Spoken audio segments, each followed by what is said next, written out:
Phase जो है वो मैंने अक्टूबर से लेकर दिसंबर तक का रखा है, सेकंड फेज है वो जनवरी से लेकर मार्च तक का है, और जो थर्ड फेज मैंने रखा है वो अप्रैल से लेकर मई तक का आप लोगों का ये कंप्लीट फेज है। तो इसके अंदर जो पहला पॉइंट है वही आप लोगों के लिए कि थोड़ा अंडरस्टैंडिंग ऑफ एनसीईआरटी। अब मैं एनसीईआरटी ना बोल के मैं आप लोगों को बोलूंगा कि यार एनसीईआरटी के साथ आप लोगों को एक रेफरेंस बुक रख लेना है, यानी कि यहां पे प्रैक्टिस और मॉक टेस्ट की तरफ आप लोगों को रूबरू होना है, चीजों को कनेक्ट करना है। ये जो टाइम ड्यूरेशन है 1.5 महीने की, क्योंकि इसके अंदर बीमार होने का मतलब है कि भीड़ से पीछे रह जाना, आगे रहना है तो अपने आप को हर एक तरीके से तैयार करके रखना है, जिससे आप लोग एग्जाम के अंदर फोड़ पाओ, आप लोग एग्जाम के अंदर तोड़ पाओ। सर किस तरीके से हम लोग अपनी प्रिपरेशन को कंप्लीट करें जिससे हमारा एग्जाम बहुत अच्छे से हो जाए? हम लोग अक्टूबर के अंदर बैठे हुए हैं, हमारा एग्जाम मई के अंदर है, तो किस तरीके से हमें इस कंप्लीट जर्नी को करना है? तो उसी के लेके आप लोगों के लिए मैं लेके आया हूं कंप्लीट रोड मैप कि आप लोगों को किस तरीके से अपनी तैयारी करनी है। अगर अक्टूबर से आप लोग मई के अंदर जाना चाह रहे हो और एग्जाम अपना देना है आप लोगों को 15 से जो आप लोगों का एग्जाम स्टार्ट है सीयूईटी का, तो ये आप लोगों के लिए कंप्लीट पूरा वीडियो होने वाला है, तो वीडियो को लास्ट तक देखिएगा क्योंकि इसके अंदर आप लोगों के लिए बहुत इंपॉर्टेंट चीजें हैं। इसको मैंने कंप्लीट जो डिवाइड किया बेटा वो 3 फेजेस में किया है। 3 फेज मैंने इसलिए किया है जिससे आप लोगों को चीजें समझ में आ जाए, जो मैंने अक्टूबर से और मई का जो टाइम है उसको कंप्लीट किया है।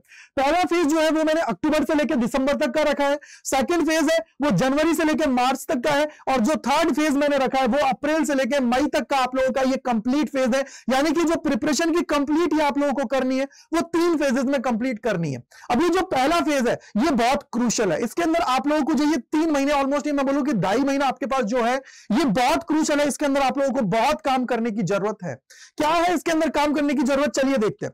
पहला फेज को मैंने बेसिकली किसके नाम से रखा है, ये देखिए यहां पे कंसेप्ट बिल्डिंग का, यानी कि अक्टूबर से दिसंबर तक ये आप लोगों का पहला फेज होने वाला है, ये कंसेप्ट बिल्डिंग का है। अपने आप को इस तरीके से तैयार कर लेना है कि सर बाद में जब हम लोग आगे जाएंगे तो चीजों को बहुत अच्छे से कर पाए, कॉन्सेप्ट क्लियरिटी हमारे पास होनी चाहिए। तो इसके अंदर जो पहला पॉइंट है वही आप लोगों के लिए कि थोड़ा अंडरस्टैंडिंग ऑफ एनसीईआरटी। अब मैं एनसीईआरटी ना बोल के मैं आप लोगों को बोलूंगा कि यार एनसीईआरटी के साथ आप लोगों को एक रेफरेंस बुक रख लेना है, या जिस भी लेक्चर्स को आप लोग फॉलो कर रहे हो या यूट्यूब पे आप लोग पढ़ रहे हो, पेड बैचेस के अंदर पढ़ रहे हो, तो उस कंटेंट पे आपको फोकस करना है। एनसीईआरटी को लाइन बाय लाइन आप लोगों को कंप्लीट पढ़ लेना है, क्योंकि एक बार जब आप लोग किसी लेक्चर के अंदर चीजों को पढ़ लेते हो तो एनसीईआरटी आप लोगों की अच्छे से क्लियर हो जाती है। देन सेकंड आप लोगों की होता है वो होता है कंसेप्ट क्लियरिटी, यानी कि हर एक कंसेप्ट को डीपली आप सभी को पढ़ना है, क्योंकि जब आप लोग चीजों को अच्छे से पढ़ लेते हो ना तो उससे रिलेटेड अगर कोई भी सवाल एग्जाम के अंदर आता है ना तो वो आप लोग इजीली कर पाओगे। तो सेकंड पॉइंट हुआ कंसेप्ट क्लियरिटी। थर्ड आप लोगों के लिए प्रैक्टिस विद बेसिक प्रॉब्लम, यानी कि यहां पे आप लोगों को बड़े बड़े तगड़े सवाल लेके नहीं बैठ जाना है कि सर वो बनी रहे अपने आप को डिमोटिवेट करो। आप लोगों को सबसे पहले यहां पे प्रैक्टिस करनी है बेसिक सवाल से, जैसे आप लोगों की बुक्स के अंदर जो सोल्ड एग्जांपल्स होते हैं उनके थ्रू आप लोगों को करना है, यानी कि अपने कॉन्सेप्ट को टेस्ट करना है कि क्या मैंने जो चीजें सीखी हैं वो हमारी काम कर रही है या नहीं कर रही है। तो उन चीजों को आप लोग करना है, यानी कि बेसिक प्रॉब्लम्स करनी है, जैसे एग्जाम्पलर्स ले लीजिए, एनसीईआरटी के सवाल आप लोग ले लीजिए, जिससे इजीली आप लोग चीजों को कनेक्ट कर पाओगे।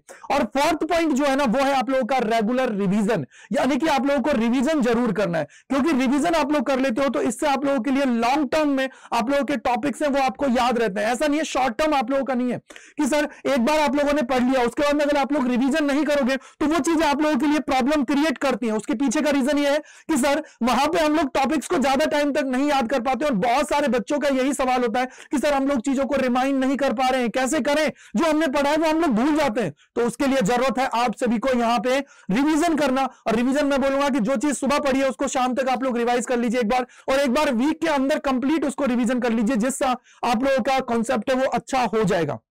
तो ये आप लोगों का बिल्डिंग प्रोसेस है जो आप लोगों को कॉन्सेप्ट बनाना है। अक्टूबर से लेकर दिसंबर तक जितने भी सब्जेक्ट्स हैं उन सभी को आप लोगों को अच्छे से कर लेना है और अपनी कॉन्सेप्ट क्लियरिटी कर लेनी है। सेकंड जो फेज है वहां से आप लोगों की चीजें स्टार्ट होती हैं, जो मैंने रखा है जनवरी से लेकर मार्च तक का, यानी कि यहां पे प्रैक्टिस और मॉक टेस्ट की तरफ आप लोगों को रूबरू होना है, चीजों को कनेक्ट करना है।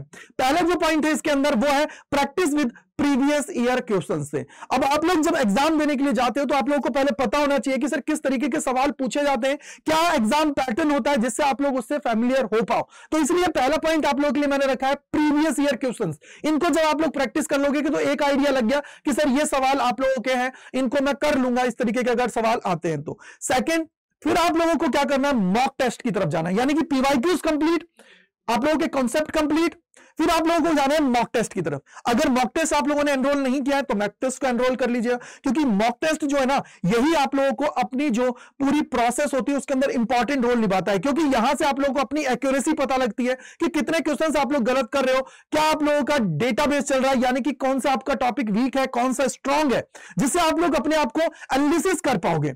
और उसके बाद में आप लोगों को टारगेटेड प्रैक्टिस करनी है, यानी कि मॉक टेस्ट दे दिया, फिर टारगेटेड प्रैक्टिस का मतलब होता है अपने आप का वीक एरिया है उसको पहले जान लो कि भैया ये मेरा वीक एरिया है। एक बार मैंने इसको जान लिया ना, फिर उसके बाद में मैं उससे रिलेटेड सवाल करने लगूंगा। यानी कि होता है यार, हर एक टॉपिक के अंदर, हर एक चैप्टर के अंदर एक आध आप लोगों का वीक एरिया होता है जहां पे सवाल नहीं बनते। जैसे मोस्टली बच्चों का क्या होता है कि जब आप लोग जाते हो तो गॉस से रिलेटेड एप्लीकेशंस होते हैं उसमें फंस जाते हैं, कैपेसिटर से रिलेटेड सवाल होते हैं उसके अंदर फंस जाते हैं। तो वो वीक एरिया है, उसमें क्या करो, कमांड करनी है, उसको टारगेटेड आप लोगों को प्रैक्टिस करनी है। देन इसके बाद में क्या है, आप लोगों को रिवीजन करना है और आप लोगों को जो आप लोगों की एरर्स हो रही हैं उनका एनालिसिस करना है। यानी कि मैंने मॉक टेस्ट दिया तो मॉक टेस्ट का क्या किया, मैंने यहां पे एनालिसिस कर लिया है। एनालिसिस करने से मुझे पता लग गया कि वीक एरिया ये है, मेरा स्ट्रॉन्ग एरिया ये है, वीक एरिया की तरफ मुझे ज्यादा टाइम देना है, स्ट्रॉन्ग एरिया को भी मुझे रिवाइज करते हुए चलना है। तो इस तरीके से आप लोगों का सेकंड फेज है वो बेसिकली अपने आप की प्रैक्टिस को जांचने के लिए और मॉक टेस्ट देने के लिए आप सभी का ये होने वाला है। तो इसलिए मैंने इसका नाम रखा था प्रैक्टिस एंड मॉक टेस्ट, जो जनवरी से लेकर मार्च तक आप लोगों को कंप्लीट कर लेना है। आप लोगों को कम से कम इस ड्यूरेशन के अंदर 20 से 25 मॉक आप लोगों को पर सब्जेक्ट के लगा देना है, क्योंकि 3 महीने हैं यार, 3 महीने इनफ होते हैं। अगर मैं बोलूं कि सर एक वीक में एक टेस्ट भी दे रहा हूं तो उससे भी मेरा काम बनेगा। कोशिश यही करनी है कि हर तीसरे दिन चौथे दिन एक कम से कम टेस्ट आप लोग दे पाओ। इसके बाद में जो थर्ड फेज है ना यार, वो बहुत इंपॉर्टेंट है।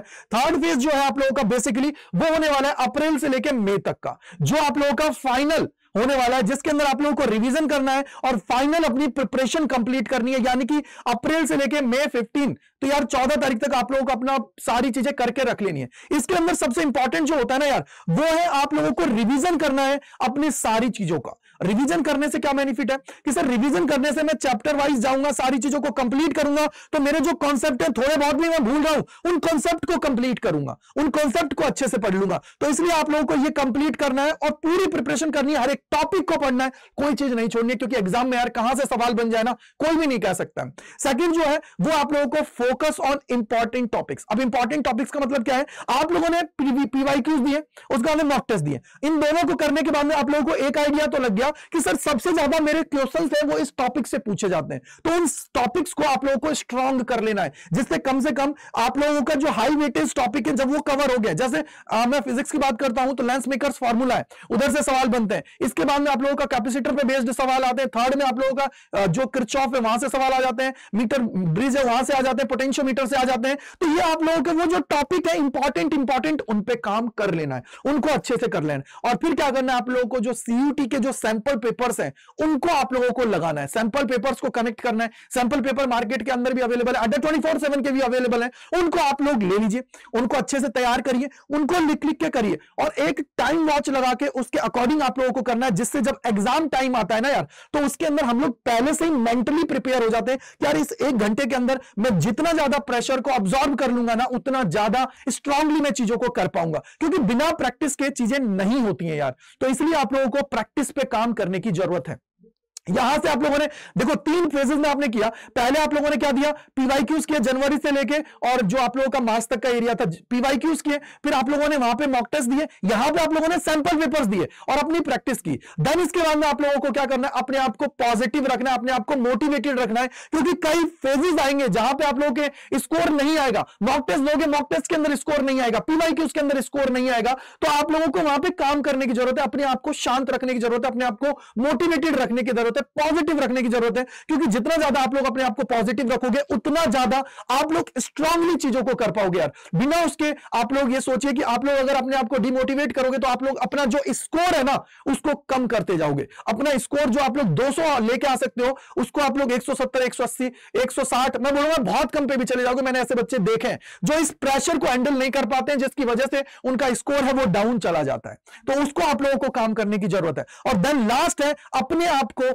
हेल्दी रखना है, अपने आप को मेंटेन करके रखना है। मेंटेन का मतलब है कि अपने आप की हेल्थ की अच्छे से रखना है। ऐसा नहीं है कि सर बीमार पड़ रहे हो, बीमार पड़ने पे ये सोच लो कि आप लोग अपना टाइम किल कर रहे हो। जिस टाइम में इंपॉर्टेंट टाइम है उस टाइम पे अगर आप लोग बीमार पड़ रहे हो, इस टाइम के अंदर अपनी हेल्थ पे बहुत ज्यादा फोकस रखना है। ये जो टाइम ड्यूरेशन है 1.5 महीने की, क्योंकि इसके अंदर बीमार होने का मतलब है कि भीड़ से पीछे रह जाना, आगे रहना है तो अपने आप को हर एक तरीके से तैयार करके रखना है, जिससे आप लोग एग्जाम के अंदर फोड़ पाओ, आप लोग एग्जाम के अंदर तोड़ पाओ। इसलिए मैंने आप सभी के लिए कंप्लीट एक रोड मैप बताया है, जिससे आप लोग चीजों को कनेक्ट कर पाओगे कि सर आप लोगों को किस तरीके से कितने फेजेस में आप लोगों को अपनी तैयारी करनी है। ऐसा नहीं है कि पहला चैप्टर उठाया एडवांस लेवल सवाल बैठ गए, ना ना ना, पहले अपने कॉन्सेप्ट को बिल्ड कर लो, देन आप लोग प्रैक्टिस पे आओ और चीजों को अच्छे से करो। तो इस तरीके से आप लोग चीजों को अच्छे से कनेक्ट करते हुए आगे बढ़ पाएंगे। तो ये आप लोगों के लिए कंप्लीट रोड मैप है। ये रोड मैप अगर आप लोगों को समझ में आ गया तो कमेंट सेक्शन के अंदर जरूर बताइएगा। अब बहुत सारे बच्चे ऐसे सोचते हैं कि सर ऐसा कोई सोल्यूशन बता दीजिए जिससे ये सारी चीजें मिल जाए।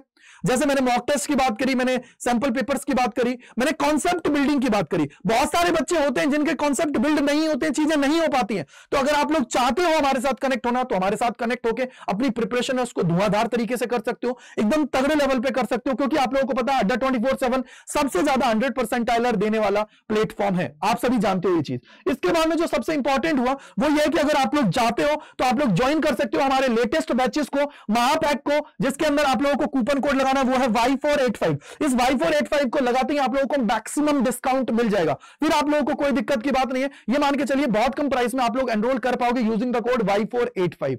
इसके बाद में अगर आप लोग हमारे साथ जुड़ना चाहते हो तो आप लोग हमारी कम्युनिटी के साथ जुड़ सकते हो। Physics bye Gajendra sir community के अंदर जुड़ जाइए, वहां पे आपको हर एक चीज आपको मिलती है। उसके अलावा टेलीग्राम चैनल है हमारा, उससे आप लोग जुड़ सकते हो।